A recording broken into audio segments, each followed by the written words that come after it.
कांद्याले भाव नाही.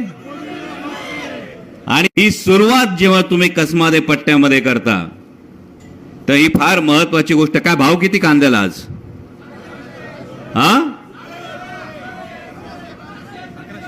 700 का 1100? 800. मग सगळ्यांनी मिळून आता एक घोषणा द्या. भाव किती आहे? 1100 रुपये भाव आहे ना. आता सगळ्यांनी मिळून घोषणा द्या. जय श्रीराम. देव आपला पण आहे, कोणाची मक्तेदारी नाहीये. द्या घोषणा. जय श्रीराम, भारत माता की. आता कांद्याला भाव किती झाला?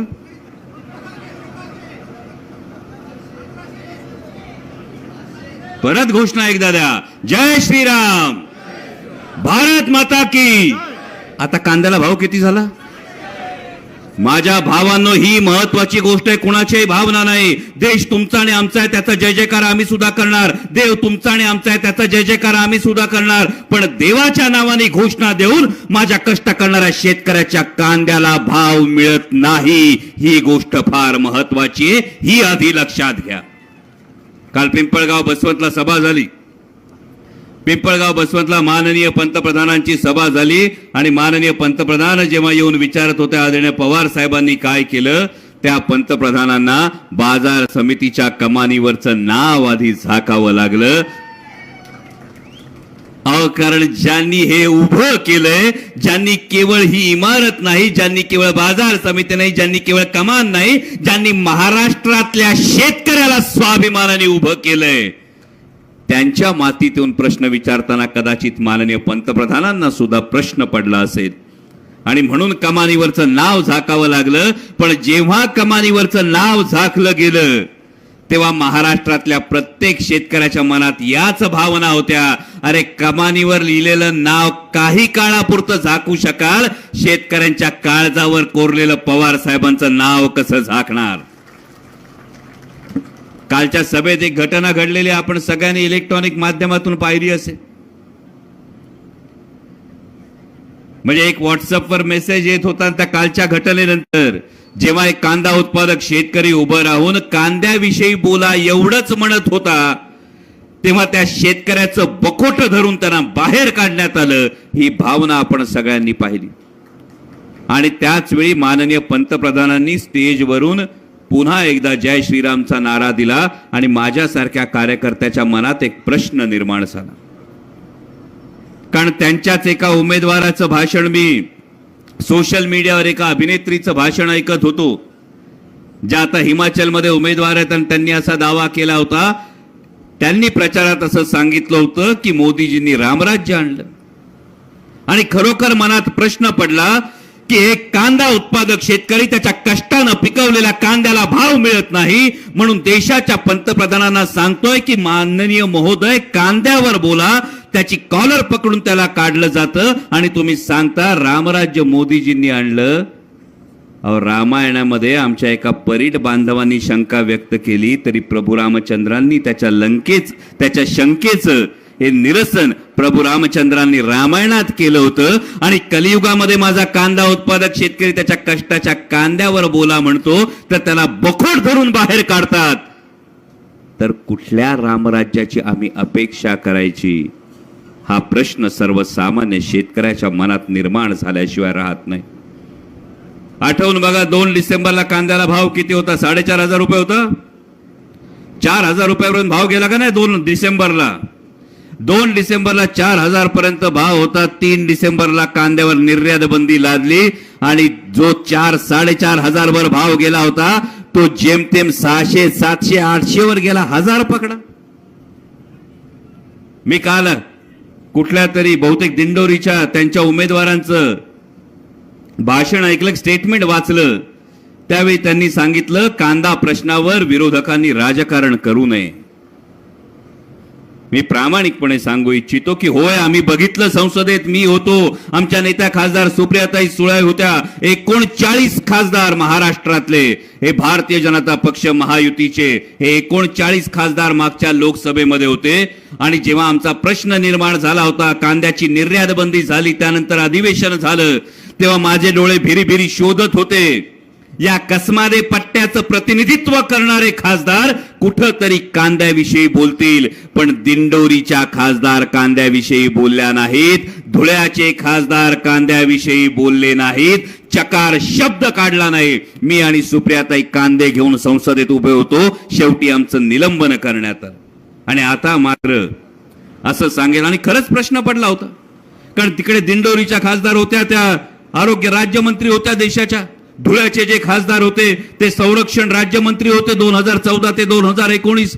मला असं वाटत होतं ही वजनदार माणसे माझ्या कांदा उत्पादक शेतकऱ्याच्या व्यथेला हे आवाज देतील, त्या वेदनेला हे आवाज देतील. पण भारतीय जनता पक्षामध्ये काम करत असताना जर सर्वसामान्य शेतकऱ्यांच्या हिताची गोष्ट तुम्ही मांडू शकत नसाल तर खरंच प्रश्न पडतो की मत कुठल्या तोंडाने मागणार, आणि जो चेहरा तुम्ही पुढे करणार त्या मोदींना बघून तर आता शेतकऱ्यांनी ठरवलंय कांद्याले भाव नाही, मोदीले मत नाही.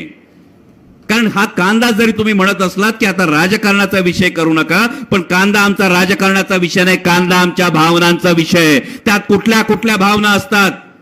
जेव्हा आमच्या शिरूर लोकसभा मतदारसंघामध्ये आदरणीय साहेबांनी बैठक घेतली होती तेव्हा कितीतरी शेतकऱ्यांनी सांगितलं होतं, आदरणीय शरदचंद्रजी पवार साहेब, सपराच्या घरात राहत होतो, सपराच्या घरातून आज स्लॅबच्या घरात आलो, दारापुढं चारचाकी आली. याचं कारण आदरणीय पवार साहेबांनी कांद्याविषयी घेतलेली भूमिका, कांद्याविषयी घेतलेलं धोरण. त्यामुळे कांदा राजकारणाचा नाही, कांदा आमच्या भावनेचा विषय. कुठल्या भावना गुंतलेल्या असतात. लेकीचं लग्न करायचं असतं, तिचं लग्न कुठल्या थाटामाटात करणार, या भावना माझ्या शेतकऱ्याच्या कांद्याच्या भावाशी जोडलेल्या असतात. पोराच्या शिक्षणाचा जो खर्च असतो, त्या शिक्षणाचा खर्च असतो, पोराचं भविष्य असतं, त्या भावना माझ्या कांद्याशी जोडलेल्या असतात. वर्षभराचा खर्च कसा चालणार या भावना आमच्या कांद्याशी जोडलेल्या असतात. आणि त्या कांद्याचा जेव्हा चिखल होतो ना तेव्हा तो फक्त कांद्याचा नसतो, तो आमच्या भावनांचा, आमच्या स्वप्नांचा आणि आमच्या मेहनतीचा चिखल असतो. याचं उत्तर भारतीय जनता पक्षाला येत्या निवडणुकीत द्यावं लागेल. बरं, जी परिस्थिती कांद्याची तीच कापसाची. मगाशी कराळे गुरुजी म्हणाले कापसाला जेव्हा भाव चढला तेव्हा याच मोदी सरकारनं, याच भारतीय जनता पक्षाच्या सरकारनं ऑस्ट्रेलियातून कापूस आयात करला, कापसाचे भाव पाडले. आमच्याकडे टमाट्याला 4 दिवस भाव चढले. 4 दिवस भाव चढल्याबरोबर नेपाळ मधून 17,500 टन टोमॅटो आयात केला आणि टोमॅटोचे भाव पाडले. आता सांगायला येतील, काही जण सांगतील कांद्याची निर्यात बंदी आम्ही उठवली. माझ्या भावांनो, फसवी उठवली. विचार करा, 2 डिसेंबर 3 डिसेंबर पासून जी निर्यात बंदी चालू होती याच्याने भलं कुणाचं केलं. 2019ला आले होते ना सांगायला पुलवामाच्या हल्ल्यानंतर, तेव्हा सांगत होते पाकिस्तानला आम्ही सबक शिकवतो म्हणून.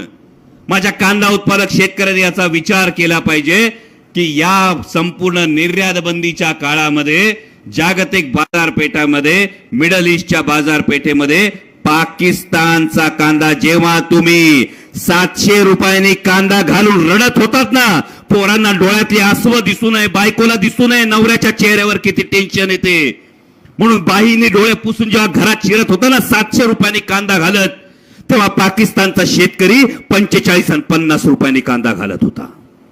जेव्हा तुमचा कांदा 7 रुपयाला जात होता, जेव्हा तुमच्या कांद्याची माती होत होती, तेव्हा केवळ या भारतीय जनता पक्षाच्या धोरणामुळे पाकिस्तानच्या शेतकऱ्याचा कांदा हा तसाच तुमचा 700 रुपये, त्यांचा 4,500 रुपये चालला होता. हे मोदी सरकारला विचारायला पाहिजे. कंबरड तुम्ही पाकिस्तानचं मोडणार होते, पण कंबरड मोडलं तुम्ही आमच्या कांदा उत्पादक शेतकऱ्याचं मोडलं. आता सुद्धा परिस्थिती बघा भावांनो, जे सांगायला येतील ना निर्यात बंदी उठवली, कशी उठवली ती बघा. ही पोलखोल आहे. निर्यात बंदी उठवत असताना आधी गुजरातच्या शेतकऱ्यांचं भलं करायचा प्रयत्न केला, त्यानंतर $550 पर मेट्रिक टन, टनावर $550 हा चार्ज आहे, त्याच्यावर 40% निर्यात शुल्क आहे. हे झाल्यामुळे झालं काय जागतिक बाजारपेठेत, तुम्हाला वाटलं होतं पहिली बातमी आल्याबरोबर निर्यात बंदी उठली, आता परत चाललो आपण 2000 कडे येईल, 2400 येईल, वाटलं होतं का नाही? का झालं नाही भावांनो, हे समजून घ्या. कारण $550 टनावर तुमच्या बोकांडी टाकले, त्याच्यावर 40% निर्यात शुल्क आपल्या बोकांडी टाकलं. परिणाम काय झाला? जागतिक बाजारपेठेमध्ये इजिप्तचा कांदा मिळतोय 35 रुपयांनी, श्रीलंकेचा कांदा मिळतोय 50 रुपयांनी, पाकिस्तानचा कांदा मिळतोय 60 रुपयांनी, पण आपल्या बोकांडी असलेलं $550 पर मेट्रिक टन आणि त्याच्या पलीकडे 40% निर्यात शुल्क आणि 5 रुपये किलो माग जर निर्यातीचा खर्च पकडला तर आपला कांदा बाजारात जातोय 74-75 रुपयांनी. कोण उचलणार कांदा आपला? त्यामुळे सांगताना जे कोणी येऊन सांगतील निर्यात बंदी, तेव्हा लक्षात ठेवा, निर्यात बंदी उठवली ही फसवी उठवली, पुन्हा आपलं कंबरड मोडणारी ही निर्यात बंदी उठवली आहे. आणि म्हणून हा फरक बघा. डिसेंबर पासून आक्रोश सुरू आहे, त्याच्या आधी ऑगस्ट मध्ये 40% निर्यात शुल्क लादलं, 3 डिसेंबरला निर्यात बंदी केली. हीच परिस्थिती 2013 मध्ये उद्भवली होती. आदरणीय शरदचंद्रजी पवार साहेब जेव्हा कृषी मंत्री होते तेव्हा हेच भारतीय जनता पक्षाचे नेते गळ्यात कांद्याच्या माळा घालून संसदेत येत होते. आदरणीय पवार साहेबांना सांगत होते कांद्याची निर्यात बंद करा, कांद्याची निर्यात बंद करा.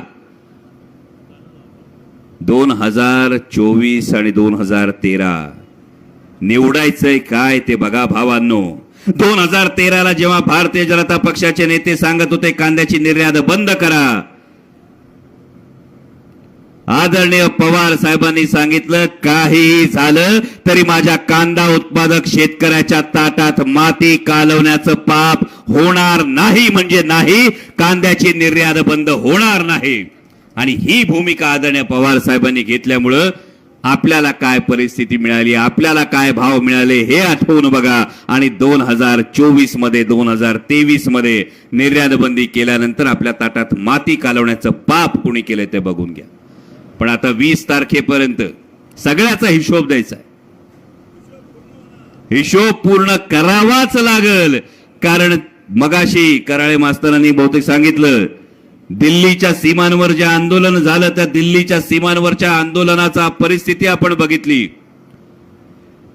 कारण सैन्यात असलेला पोरग हे सियाचीन मध्ये -°C मध्ये देशाच्या सीमांचं रक्षण करत होतं आणि त्याचा 70 वर्षाचा म्हातारा शेतकरी बाप त्याच्या न्याय हक्कांसाठी दिल्लीच्या कडाक्याच्या थंडीत आंदोलन करत होता.